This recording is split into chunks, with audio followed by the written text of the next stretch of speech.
अस्सलाम वालेकुम, this is me doctor Awais Ahmed. मेरा कमेंट सेक्शन और मेरा इनबॉक्स इन बातों से भरा पड़ा है कि हम कैसे केमी के लिए प्रिपरेशन करें। केमी के लिए कोई ख़ास लेक्चर है या नहीं, इसके पास्ट पेपर हमें कहाँ से मिलेंगे, इसके लिए हम क्या स्टडी करें, पूरा बुक स्टडी करें या इसके कुछ इंपॉर्टेंट टॉपिक्स और कुछ इंपॉर्टेंट चैप्टर्स भी है।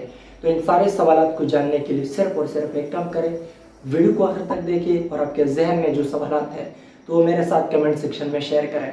फर्स्ट ऑफ ऑल एक नज़र डालते हैं इसके मेरिट एग्रीगेट फार्मूला पे कि केट में इसके टेस्ट की वैल्यू कितनी है। अगर देखा जाए तो 10% इसमें आपका मैट्रिक काउंट होता है, 50% आपके एपीसी के मार्क्स काउंट होते हैं और सिर्फ 40% आपका टेस्ट मार्क्स काउंट होता है। इट मीन्स कि मैक्सिमम जो कंट्रीब्यूटर है वो है आपका ईपीसी के मार्क्स। अगर आपके एपीसी और मैट्रिक में अच्छे मार्क्स हैं तो आपको बिल्कुल भी परवाह नहीं करनी चाहिए। आपको टेस्ट में अगर थोड़े भी मार्क्स मिल जाए तो आपका एडमिशन इजीली एक अच्छे फील्ड में हो सकता है। लेकिन ऑन द अदर हैंड वो लोग जो कहते हैं कि हमारे मैट्रिक और ईपीसी में मार्क्स कम है, तो उनके लिए जो मेजर फैक्टर है इस टेस्ट में वो है केट का टेस्ट। इस केट के टेस्ट के नेचर को जानने के लिए सबसे पहले आपने इसके एमसीक्यूज पे प्रैक्टिस करनी है। केट के पास्ट पेपर्स देखने हैं। केट के पास्ट पेपर आपको गूगल पे मिल जाएंगे। अगर गूगल पे आपको नहीं मिलते तो आप मेरे ग्रुप को ज्वाइन करें, वहाँ पे स्टूडेंट भी शेयर करेंगे या मैं शेयर करूँगा जो पेपर्स हमें मिलते हैं। केट के चंद पास्ट पेपर है वो मैं आप लोगों के साथ उस ग्रुप में शेयर करूँगा। तो केट के past paper most important factor है इस टेस्ट में अच्छा स्कोर करने के लिए। जो दूसरा पॉइंट है वो ये है कि आप लोगों ने ईटा के पास्ट पेपर भी देखने हैं। ईटा या इमडीकेट के जो पास्ट पेपर है वो भी आप लोगों ने देखने हैं, क्योंकि ये तो उसका डिफिकल्टी लेवल उतना नहीं होता लेकिन क्वेश्चंस ऑलमोस्ट सेम होते हैं। यहाँ पे मतलब नेचर सेम होता है क्वेश्चन का, क्योंकि कोर्स सेम है, जो इंपॉर्टेंट पॉइंट्स हैं वो दोनों में सेम है। तो आप लोगों ने ईटा के पास्ट पेपर भी लाजमी देखने हैं अगर आप चाहते हैं कि एक अच्छा स्कोर करें आप इस टेस्ट में। लेकिन कुछ स्टूडेंट कहेंगे कि हम तो टीटे हैं, हम ज़्यादा पढ़ते हैं, हमें ज़्यादा मटेरियल्स बताएं, इन दो से काम नहीं चलेगा। तो वो स्टूडेंट जो ज़्यादा पढ़ते हैं तो उनको चाहिए कि वो मोइन पब्लिकेशन को लाजमी ले लें। मोइन पब्लिकेशन के पास्ट पेपर आप लोग देख लें। मोइन पब्लिकेशन के पास्ट पेपर के साथ साथ मोइन पब्लिकेशन के आखिर पे जाए, वहाँ पे बायोलॉजी के जितने पॉइंट्स हैं, जितने चैप्टर्स हैं, उनके की पॉइंट्स वहाँ पे समराइज़ किए हैं। तो वो की पॉइंट्स आप लोगों को इस टेस्ट में बहुत ज़्यादा हेल्प देगी। तो आप मोइन पब्लिकेशन को सॉल्व करें प्लस उसके जो बायोलॉजी के की पॉइंट्स हैं उसको लाजमी डेली बेसिस पे सॉल्व किया करें, उसको क्रैम किया करें डेली बेसिस पे। अगर आप लोग कहते हैं कि हमें अब कोई शॉर्टकट वे बताए क्योंकि डेज कम है और काम हमें बहुत ज़्यादा है, तो शॉर्टकट वे ये है कि आप लोग जाए गूगल पे और वहाँ पे के शॉर्ट लिस्टेड जो पॉइंट्स हैं वो सर्च करें।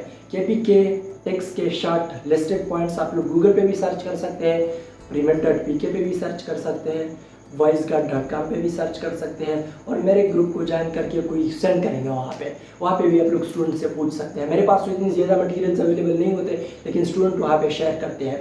तो के शॉर्ट लिस्टेड पॉइंट्स आप लोगों को इस टेस्ट में बहुत ज़्यादा हेल्प देगी। लेकिन मुझे पता है अभी भी स्टूडेंट के जहन में ये सवाल होगा कि हमें इंपॉर्टेंट पॉइंट्स बताएं, इंपॉर्टेंट टॉपिक्स हमारे होल सिलेबस में, हमारे होल कोर्स में जो इंपॉर्टेंट टॉपिक्स और इम्पॉर्टेंट चैप्टर्स हैं वो हमें बताएं। इंपॉर्टेंट के पीछे वो लगे होते हैं।